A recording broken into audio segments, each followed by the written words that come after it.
ರಾಜ್ಯ ಬಿಜೆಪಿಯಲ್ಲಿ ಬಣ ರಾಜಕಾರಣ ತೀವ್ರಗೊಂಡಿದ್ದು ಬಿಜೆಪಿಯ ಶಾಸಕ ಬಸನಗೌಡ ಪಾಟೀಲ್ ಯತ್ನಾಳ್ ವಿರುದ್ಧ ಬಿಜೆಪಿ ರಾಜ್ಯಾಧ್ಯಕ್ಷ ಬಿವೈ ವಿಜೇಂದ್ರ ಬಣಶಕ್ತಿ ಪ್ರದರ್ಶನಕ್ಕೆ ಮುಂದಾಗಿದೆ.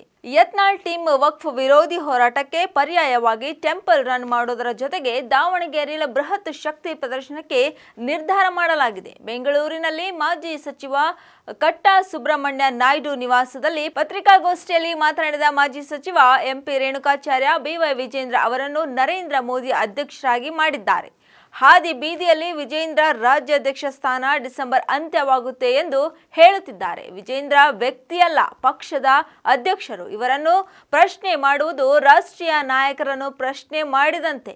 ವಿಜೇಂದ್ರಗೆ ಬೈಯೋದು ಮೋದಿ, ಶಾ, ಸಂತೋಷ್ಗೆ ಬೈದಂತೆ ಎಂದರು.